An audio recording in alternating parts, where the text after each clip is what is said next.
को जो है उनकी मजबूती के लिए हम सब मिलकर के काम करें और सब इकट्ठा होकर के कांग्रेस के कार्यकर्ता और सब इकट्ठा होकर के हम सब मिलकर के काम करें।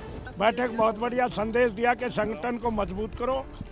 सरकार की परफॉर्मेंस से बहुत बढ़िया खुश थे और संगठन में कोई थोड़ी बहुत गड़बड़ हो तो नीचे लेवल के हमारे ब्लॉक लेवल से लेकर सब वर्कर की इज्जत दिलाओ।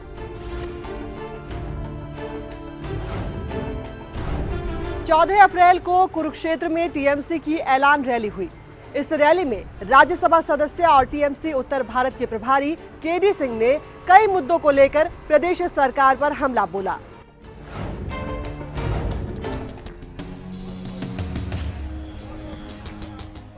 मिशन 2014 के लिए हरियाणा में सियासी पार्टियों ने साल 2013 में ही कमर कस ली। कांग्रेस, बीजेपी, इनेलो, हजका के अलावा तृणमूल कांग्रेस भी अपने अभियान में जुट गई। 14 अप्रैल को कुरुक्षेत्र में टीएमसी की रैली हुई। इस रैली में राज्यसभा सदस्य और टीएमसी के उत्तर भारत के प्रभारी डॉक्टर केडी सिंह ने हुंकार भरी। केडी सिंह ने हर मोर्चे पर प्रदेश सरकार को नाकाम बताया। उन्होंने कहा कि राज्य सरकार बेरोजगार युवाओं को रोजगार देना ही नहीं चाहती है। केडी सिंह के निशाने पर दूसरी पार्टियां भी रहीं। उन्होंने युवाओं पर जोर देते हुए कहा कि नौजवानों को राजनीति में अपने कदम बढ़ाने चाहिए। इनकी परिवारवाद की राजनीति चलती रहे, इन्होंने अपने बच्चों को आगे बढ़ाने के लिए, नौजवानों को कुचलने के लिए इवन कॉलेज में, यूनिवर्सिटी में राजनीति पे ही रोक लगा दी। मेरे नौजवान साथियों, ये समय आ चुका है जब हमें ये भ्रष्टाचार, ये इलाकावाद, ये जातिवाद, परिवारवाद से निजात लेनी होगी। आज आपके सामने विकल्प हैं, आप लोग एक बार एकजुट हो जाओ। मैं आपको वादा करता हूं, ऐलान करता हूं कि हरियाणा की तकदीर बदल देंगे, हरियाणा की तस्वीर बदल देंगे।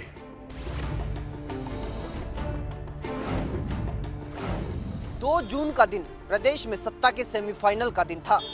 इस दिन 7 नगर निगम चुनाव के लिए वोटिंग हुई और नतीजे 4 तारीख को सामने आए। और जब नतीजे सामने आए तो बड़े बड़े दावे करने वालों की पोल खुल गई।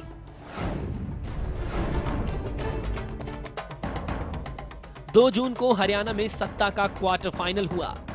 प्रदेश में 7 नगर निगम अंबाला, करनाल, पंचकुला, हिसार, रोहतक, यमुनानगर और पानीपत में वोटिंग हुई। बीजेपी और इनेलो ने अपने अपने सिंबल्स पर चुनाव लड़ा और बड़े बड़े दावे किए। कांग्रेस ने सिंबल पर चुनाव नहीं लड़ा, जबकि हजका ने निगम चुनाव से दूरी बनाए रखी। 4 जून को नतीजे सामने आए तो दावे हवा हो गए। अंबाला में इनेलो खाता तक नहीं खोल पाई, तो हिसार में, जिसे बीजेपी की सहयोगी पार्टी हजका के अध्यक्ष कुलदीप बिश्नोई का गढ़ कहा जाता है, वहां बीजेपी का सूपड़ा साफ हो गया। बड़ी संख्या में निर्दलीय जनता की पसंद बने। हालांकि बाद में जीते निर्दलियों को अपना बताने की होड़ मच गई। कांग्रेस ने ज्यादातर निर्दलियों को अपना नेता बताया। हाँ, इसकी हम समीक्षा करेंगे और सारे लोगों से मिल रहे हैं, कैंडिडेटों से सारा आंकलन कर रहे हैं और उसकी जल्दी बैठक बुला के समीक्षा की जाएगी। इन चुनावों ने विपक्ष के, खासकर विपक्ष के बड़बोले नेताओं की पोल खोल कर रख दी है। 17 जून को मनमोहन कैबिनेट का विस्तार हुआ और विस्तार से पहले राज्यसभा सदस्य चौधरी बीरेंद्र सिंह को उम्मीद थी कि उनके हाथ कुछ लगेगा, लेकिन इस बार भी वो खाली हाथ रहे और बाद में उन्होंने इसका ठीकरा हुड्डा खेमे पर ही फोड़ा।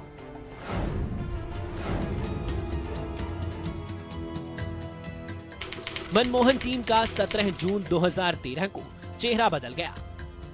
कैबिनेट का विस्तार हुआ, जिसमें 8 सीनियर नेताओं को तरजीह दी गई। समझा यह भी जा रहा था कि राज्यसभा सदस्य बीरेंद्र सिंह का भी कद बढ़ने जा रहा है और वो भी मनमोहन टीम का हिस्सा बनने जा रहे हैं, लेकिन ऐसा नहीं हुआ। बीरेंद्र सिंह की टीस और ज्यादा बढ़ गई और उन्होंने इसका ठीकरा भी हुड्डा खेमे पर फोड़ दिया।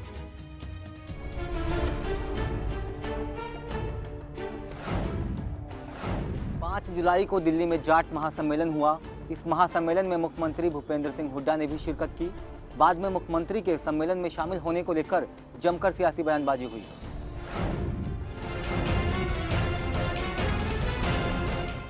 पांच जुलाई को केंद्र में आरक्षण की मांग को लेकर दिल्ली में जाट महासम्मेलन हुआ। इस महासम्मेलन में कई कांग्रेसी नेताओं ने शिरकत की। शिरकत करने वालों में मुख्यमंत्री हुड्डा भी रहे। हालांकि बाद में मुख्यमंत्री के जाट महासम्मेलन में शामिल होने पर जमकर सियासी घमासान मचा। न सिर्फ विपक्ष बल्कि उनके अपनों ने भी उन्हें निशाने पर लिया।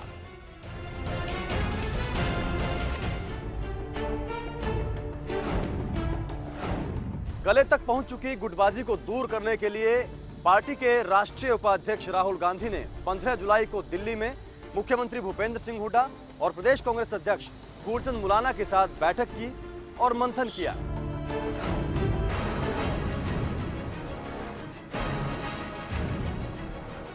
हरियाणा कांग्रेस में गुटबाजी गले तक पहुंच गई। न राहुल की क्लास काम आई और न सोनिया गांधी के निर्देश। प्रदेश में कांग्रेस हुड्डा खेमा और बीरेंद्र सैलजा खेमे में बटी नजर आने लगी। हालात कांग्रेस में ही विपक्ष जैसे हो गए। स्थिति पर मंथन के लिए 15 जुलाई 2013 को दिल्ली में 24 अकबर रोड पर मुख्यमंत्री हुड्डा और कार्यकारिणी अध्यक्ष फूलचंद मुलाना को राहुल गांधी ने तलब किया। राहुल के साथ बैठक हुई जिसमें राहुल गांधी ने ये माना कि पार्टी में मतभेद है, लेकिन उन्होंने इसे सिर्फ वैचारिक बताया।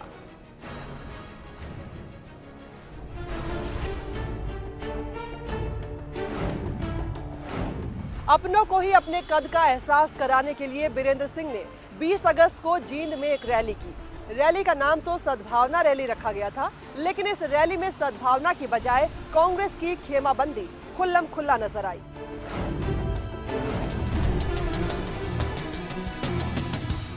प्रदेश कांग्रेस में खुद को सबसे कद वाला नेता समझने वाले और कई दफा मुख्यमंत्री बनने की हसरत को बयां करने वाले बीरेंद्र सिंह को जब केंद्रीय कैबिनेट में जगह नहीं मिली तो उन्होंने अपनी सियासी ताकत का एहसास दिलाने के लिए रैली का आयोजन किया।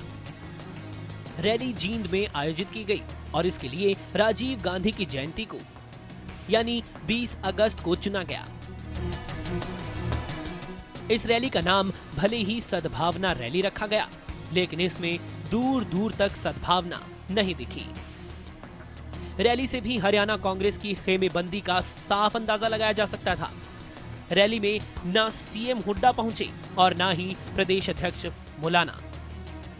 हालांकि इस रैली में सोनिया गांधी के शरीक होने को लेकर लंबी बहस चली, लेकिन सोनिया ने भी रैली से दूरी बनाए रखी और सिर्फ कांग्रेस के महासचिव दिग्विजय सिंह और प्रदेश प्रभारी शकील अहमद ही शरीक हुए। उत्तरी हरियाणा 9 जिले हैं, इसके 9 जिले 47 साल हो गए हरियाणा में। 47 साल में इन 9 जिलों में कोई एक नई यूनिवर्सिटी नहीं बनी, जबकि उसके बाद हरियाणा में 8 यूनिवर्सिटी बन चुकी। इन 9 जिलों में कोई एक बड़ा मेडिकल कॉलेज नहीं बना, जबकि हरियाणा में 4 मेडिकल कॉलेज बन चुके हैं। मैं तो ये कहता हूं कि आपकी लड़ाई और तेज करने की जरूरत है और एक समय आएगा कि कोई अगर हमारी बात नहीं सुनेगा तो फिर इधर से आमरण अनशन पे भी कह सकता है।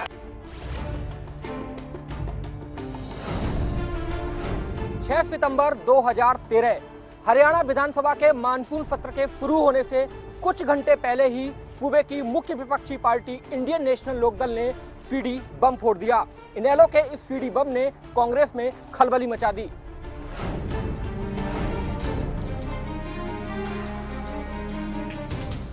छह सितंबर को हरियाणा विधानसभा का मानसून सत्र हुआ। सत्र के शुरू होने से पहले ही सूबे की मुख्य विपक्षी पार्टी इंडियन नेशनल लोकदल ने बड़ा सियासी बम फोड़ा। इनेलो ने कांग्रेस नेता रामकिशन फौजी के खिलाफ सीडी जारी की।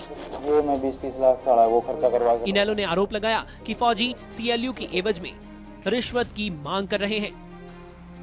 इनेलो की सीडी के बाद विधानसभा में विपक्ष ने ये मुद्दा उठाया। सदन में पहले ही दिन जमकर हंगामा हुआ। आलम ये हुआ कि स्पीकर ने पहले ही दिन इनेलो के सभी विधायकों समेत बीजेपी विधायक दल के नेता अनिल विज को पूरे सत्र से बाहर कर दिया। कि रामकिशन फौजी ने जो एक मंत्री है सीपीएस, उसने जो 5 करोड़ रुपए रिश्वत के तौर पे मांगे, उसके लिए मुख्यमंत्री अपनी स्टेटमेंट दे। क्या तो स्पीकर ने हमारी बात सुनने के बजाय हाउस को अड्योन कर दिया। अभी एक सीडी बम की गूंज थमी नहीं थी कि इनेलो ने सिलसिलेवार और सीडी बम फोड़ दिए। और इनेलो की ओर से जो सीडी जारी की गई उसमें कई कांग्रेस के नेताओं पर आरोप लगे।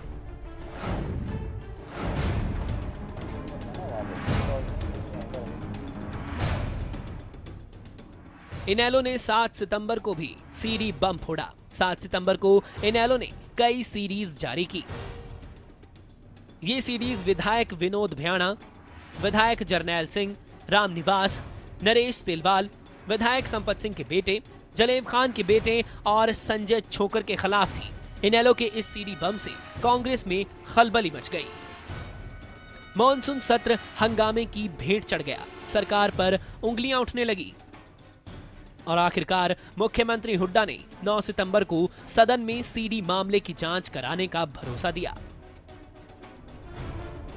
आज इस बात की चर्चा है आपके माध्यम से कि किस तरह से हरियाणा प्रदेश के चुने हुए नुमाइंदे, कोई एमएलए और मिनिस्टर के पदों पे बैठे हुए लोग सरेआम पैसा मांग रहे हैं, रिश्वत के रूप में पैसा ले रहे हैं कि आप हमें इतना पैसा दो, उसके एवज में हम आपके ये काम करा देंगे। अब जो नए लोग शामिल हैं इसमें एक नरेश शेरवाल एमएलए है इनका, वो भी इनमें शामिल है। एक इसी तरह से इनका रतिया से एमएलए जरनैल सिंह, वो भी इसमें शामिल है। इसमें चौधरी संपत सिंह का लड़का जो है गौरव संपत सिंह, वो भी इसमें शामिल है। इसी तरह से जलेब खान का लड़का जो है, जो इंजीनियर है, जो सारा काम जलेब खान का देखता है, वो भी इसमें शामिल है। इसी तरह से इनका कांग्रेस का एक, जिसने कांग्रेस की टिकट पर चुनाव लड़ा था, संजय छोकर, और जो यूथ का प्रेसिडेंट रहा। मॉनसून सत्र हंगामे की भेंट चढ़ गया। सरकार पर उंगली उठने लगी। आखिरकार मुख्यमंत्री ने 9 सितंबर को सदन में सीडी कांड की जांच का भरोसा दिया। विपक्ष के हंगामे और सरकार से जुड़े विधायकों की मांग के बाद आखिरकार सरकार सीडी प्रकरण की जांच के लिए राजी हुई। मुख्यमंत्री हुड्डा ने 9 सितंबर को सदन में भरोसा दिलाया, पूरे मामले की जांच कराई जाएगी और जांच के लिए लोकायुक्त को सिफारिश की जाएगी।